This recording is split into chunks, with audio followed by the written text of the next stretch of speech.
एक बड़ी पुरानी कहावत है, कहते हैं अपनी अकल और दूसरे की दौलत हमेशा ज्यादा दिखती है। ऐसा लगता है जैसे मुझ जैसा चालाक दुनिया में कोई नहीं है और मुझ जैसा गरीब दुनिया में कोई नहीं है। बाइडेन के साथ वैसा ही हो गया है। बाइडेन ने एक बहुत बड़ा ब्लंडर कर दिया है। अब आप जरा सुनेंगे तो एक बार को कानों को यकीन नहीं होगा कि बाइडेन ने इमरजेंसी तेल भेज दिया है चाइना को। जानेंगे क्या है मामला, पर्दे के पीछे कौन सा खेल चल रहा है जो अमेरिकी संसद में बवाल का कारण बना है। तो वहीं दूसरी तरफ आखिरकार चीनी विदेश मंत्री वांग यी जयशंकर के सामने क्यों बिलबिला उठा। जानेंगे क्या है मामला, क्या बोल पड़ा वांग यी। इसके अलावा बहुत कुछ है, ये जानते हैं इन खबरों को विस्तार। दुनिया के देश ना युद्ध जब हो या बहुत ऐसे हालात हों जो इमरजेंसी वाले हालात हों, उसके लिए कुछ चीजों को रिजर्व रखते हैं।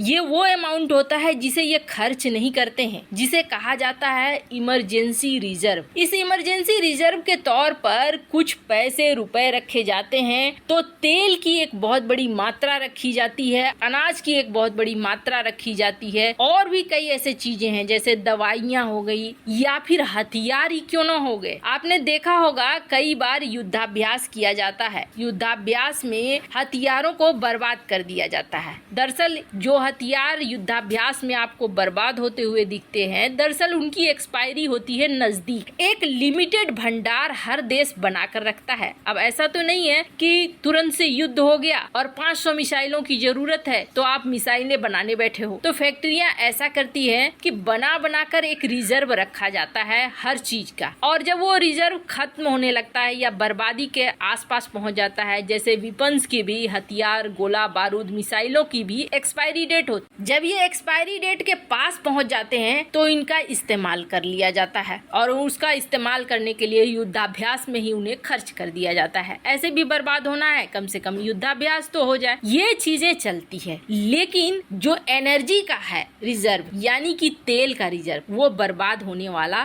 चीज नहीं है। भारत ने भी जब महामारी फैली थी तब अपने यहाँ जो रिजर्व रखने के, भंडार रखने के क्षमता थे, जब पूरे हो गए, भारत ने बिल्कुल भर भर कर रिजर्व रखा। उसके बाद भारत ने अमेरिका में जगह लिया, अमेरिका में रिजर्व रखने के लिए व्यवस्था की और वहाँ तेल का भंडारण किया। हालांकि उसके लिए भारत को पैसे देने पड़ते हैं, लेकिन इस तरीके से सबने, हर एक देश अपने यहाँ इमरजेंसी क्रूड ऑयल रखता है या इमरजेंसी ऑयल रखता है। ऐसा इसलिए करता है कि अचानक से अगर युद्ध हो गए तो उनके पास 3 महीने के, 4 महीने के, 5 महीने के, 6 महीने के होने चाहिए तेल। भारत के पास इस वक्त रिजर्व ऑयल की बात करें तो कहा जाता है कि 3 महीने का भारत के पास रिजर्व है। वहीं चीन के लिए कहा जाता है कि इसके पास 7 से 8 महीने का है। मतलब क्या है? मतलब ये है कि अगर युद्ध शुरू होता है और 8 महीने तक कहीं से तेल चीन को नहीं पहुंचता है तो भी चीन 8 महीने गुजारा कर लेगा। अब तेल इतना महत्वपूर्ण है कि इससे मिलिट्री की गाड़ियां हो या फिर अपनी घरेलू गाड़ियां हो, यातायात की गाड़ियां हो, व्यापारिक चीजें पहुंचानी हो या फिर रसद पहुंचाना हो या मिलिट्री विपन पहुंचाना हो, हर जगह तेल की जरूरत है। इसलिए किसी देश की ताकत आंकी जाती है उसके कितने एनर्जी के रिजर्व है, तेल के रिजर्व। पर अभी क्या हुआ है, अभी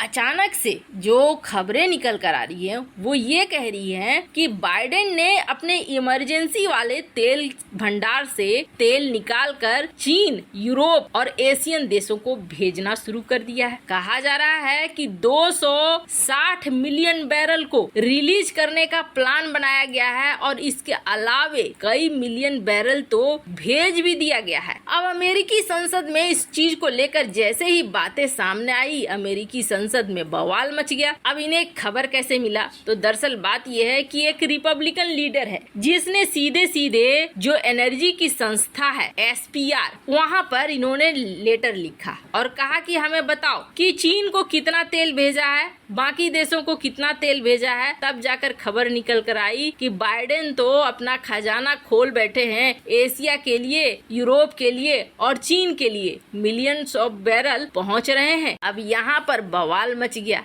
आखिर बाइडेन ऐसा कर क्यों रहे हैं? तो बात ये है कि बाइडेन अपनी गलत नीतियों को छिपाने की कोशिश कर रहे हैं। बाइडेन की वजह से एक तो रूस तेल बेच नहीं पा रहा है, प्रतिबंध तो लगा दिया, अब प्रतिबंध के बाद पूरी दुनिया में महंगाई आसमान छूने लगी। अब इसे कंट्रोल कैसे किया जाए? पूरी दुनिया तो खिलाफ हो जाएगी। जैसे जैसे जनता को महंगे चीजें मिलने शुरू होंगे वैसे वैसे वो अपने सरकार के खिलाफ होंगी, सरकार अमेरिका के खिलाफ होगी, तो दुनिया भर में अमेरिका को लेकर असंतोष पैदा हो जाएगा। इससे बचने के लिए बाइडेन ने अपने इमरजेंसी रिजर्व को खाली करना शुरू कर दिया। अब इसी को लेकर अमेरिका में बवाल मच रहा है। बाइडेन एशिया, यूरोप और चीन तक में अपने तेल पहुंचा रहे हैं कि ले लो भैया और महंगाई कम रखो, लेकिन उन्हें अपना ध्यान नहीं है कि कल की डेट में अगर अमेरिका के साथ युद्ध शुरू हो जाता है तो अमेरिका का इमरजेंसी ऑयल कहां से आएगा। और यही वजह बन गई है सबसे बड़ी अमेरिकी संसद में बहस की, जिसके बाद विपक्षी टूट पड़े हैं बाइडेन के ऊपर कि आप ऐसा क्यों कर रहे हो, अमेरिका की सिक्योरिटी को खतरे में क्यों डाल रहे हो। हालांकि बाइडेन का ये निर्णय सचमुच एक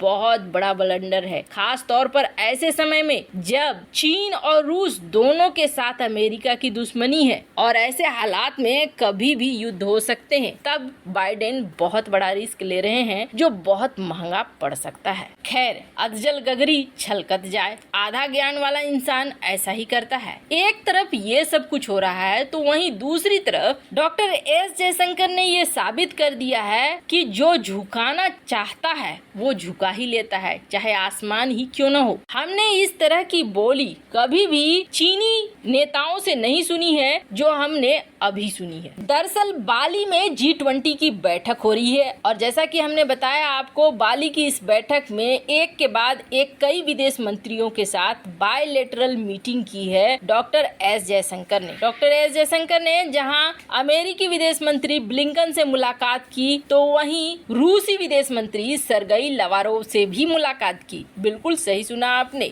भारत अपने गुटनिरपेक्ष रवैये को हर जगह दिखा रहा है, चाहे वो G20 ही क्यों न हो। वहीं चीनी विदेश मंत्री वांग यी से भी मुलाकात की और अपना वर्जन रख दिया। उन्होंने चीन के सामने 3 पॉइंट रखे। उन्होंने कह दिया साफ साफ कि जब तक तीनों चीजें नहीं होंगी तब तक दोनों देशों के बीच शांति सुलह तो नहीं हो सकती है। लेकिन अब वांग यी का मोमेंट आया। वांग यी ने क्या कहा इस बैठक से निकलने के बाद? सबसे अच्छी बात है, वैसे आपको बता दें, आज कल चीनी विदेश मंत्री ना भारत से मीटिंग करके कहीं भी निकलते हैं ना तो अच्छा ही बोलते हैं। पहले ये चीज नहीं थी। बांग्लादेश की तरह खड़े होकर धमकी देने की कोशिश नहीं किया विदेश मंत्री ने, और विदेश मंत्री ने ये कहा कि अब हमारे रिश्ते सुधर रहे हैं, अब हम मोमेंटम ऑफ रिकवरी में हैं, धीरे धीरे चीजों को ठीक कर रहे हैं, आपस में बातचीत भी ठीक कर रहे हैं और हमारे बीच जो छोटे मोटे डिफरेंसेस है ना उन्हें हम तो बातचीत में, सुलह में